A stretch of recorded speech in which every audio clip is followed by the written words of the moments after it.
Fernando, ayúdame a entender ver. qué está pasando con los discapacitados y las capacidades que tienen como para viajar en forma gratuita, como dice la ley, en algunos transportes públicos. A ver, hay reglamentaciones que implementa el Poder Ejecutivo Nacional, hay implementaciones que se trabajan o normas que se trabajan desde el Congreso y se tratan de consensuar para que el discapacitado, la persona que sufre una discapacidad, tenga mayor accesibilidad a viajar, en este caso, en micros de larga distancia. Ha tomado la bandera Sí. para intentar que se hagan valer los derechos la diputada Gabriela Troiano, del Partido Socialista, quien tenemos hoy aquí en esta mañana. Y además agregamos otro dato, vicepresidenta de la Comisión de Discapacidad de la Cámara Baja. Bienvenida. Buenos días, muchas gracias por tomar este tema. Las personas con discapacidad en general no tienen mucha prensa, y la verdad que este es un problema importante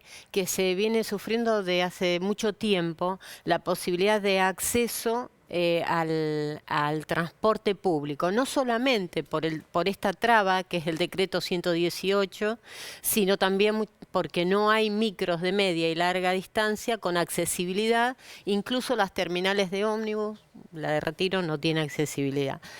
Así que este es un poco, nosotros presentamos la semana pasada la derogación de este decreto 118, que es del año 2006, que se viene trabajando para su derogación.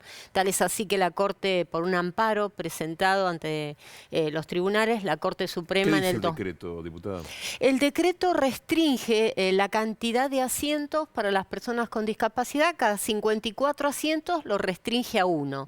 Cuando la ley, el espíritu de la ley no es ese, sino es que puedan viajar, ya sea por razones de salud o familiares, digamos. Lo que promueve la ley es la integración social de la persona con discapacidad. A ver, porque puede darse, y sin lugar a dudas se dio, que una familia tenga más de un discapacitado.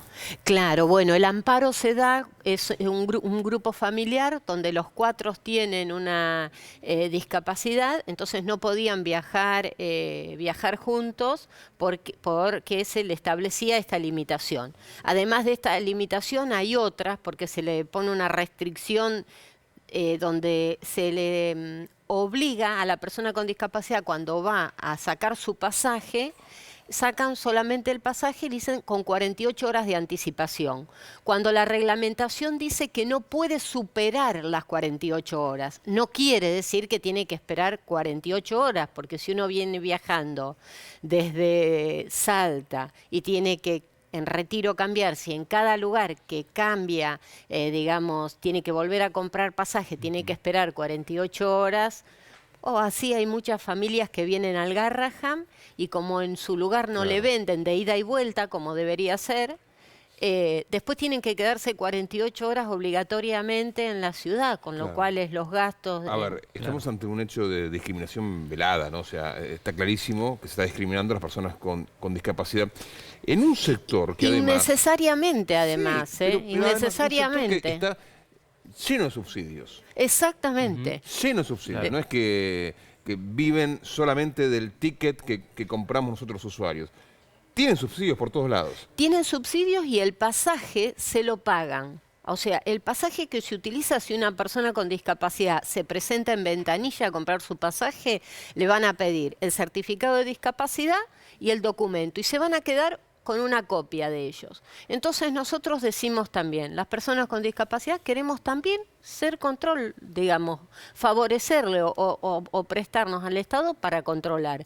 Porque es cierto, y no se sabe, y en charlas con autoridades de la CNRT, en la gestión anterior, donde queríamos que, con esto que se dio la SUBE a jubilados, a estudiantes, nosotros pedimos un proyecto que yo presenté en donde las personas con discapacidad también tengan su SUBE y sean como cualquier otra persona que sube al micro.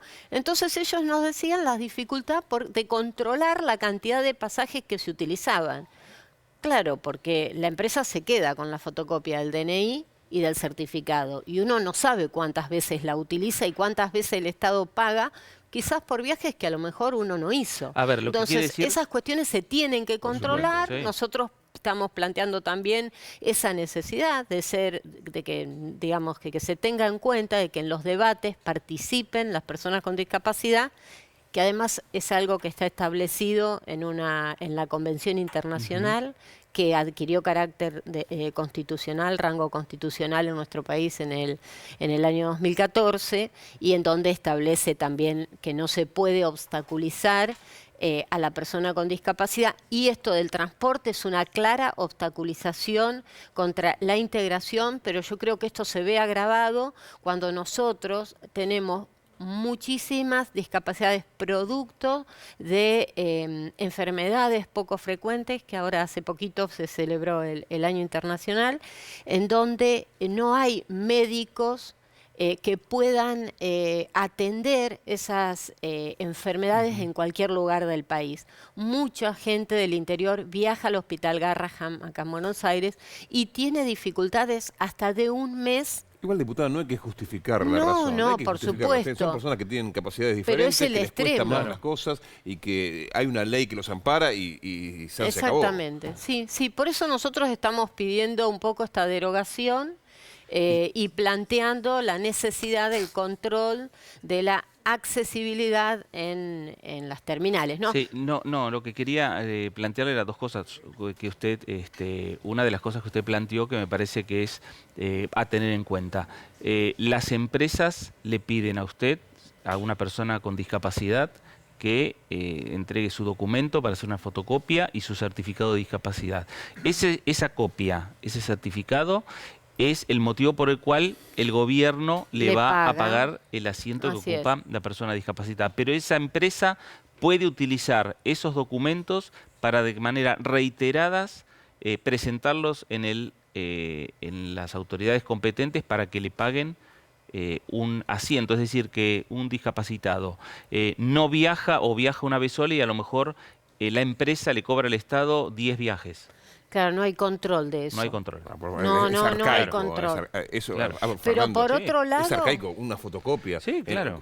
Actualmente, hasta el viaje más simple se hace con una tarjeta. Sube. Seguro. Está todo computarizado. Estamos pidiendo la reforma política, que votemos con boleta electrónica y estamos entregando una y que fotocopia. sea accesible. Claro. Hay que incorporen la accesibilidad. En diputados no la incorporaron. Vamos a ver si la incorporan en Senado. ¿El tema de la boleta? Sí, claro, las personas El tema ciegas. del voto, de ir a votar. Cuando uno va a votar, cuando el voto, digamos, digital, uno tiene que, si no ve, ¿cómo hace para ante la máquina? Bueno, ojalá que terminemos con la fotocopia, ¿no? No, sí, Ojalá. sí, eso es indudable, eso es indudable. Lo único que falta es que también esté floja de toner. Claro. Como para que Pero, no se vea. bueno, yo creo que también hay una cosa que usted planteaba que es totalmente real. Recordemos que al transporte lo vienen subsidiando. El año pasado se les permitió un aumento del 20% y se les dieron subsidios por importes bastante importantes. Se dijeron que en noviembre del año pasado no le iban a dar más subsidios. Se le prorrogaron, se le volvieron a dar subsidios y se le prorrogaron hasta noviembre de este año, pero no se controla que los micros tengan accesibilidad. Yo le vuelvo a repetir, no hay un micro en Argentina de media y larga distancia que tenga accesibilidad. Y acá no se trata de que las personas con silla de rueda dejen levantarse o no. Hay personas que no pueden ser levantadas porque convulsivan. Entonces, este tema es un tema no menor y que nosotros cuando renovamos con las empresas tenemos que controlar con un criterio de razonabilidad que vayan renovando sus unidades y que esa renovación de unidades tengan accesibilidad. Gabriela Troyano, gracias por estar en la gracias televisión a pública. ustedes por este espacio y invitarlos a todos. Hay una marcha a la cual yo me voy a sumar. La convocaron las organizaciones de discapacidad reclamando para que se derogue el decreto hoy a las 11 de la mañana enfrente del Ministerio de Transporte, en Irigoyen y Paseo Colón.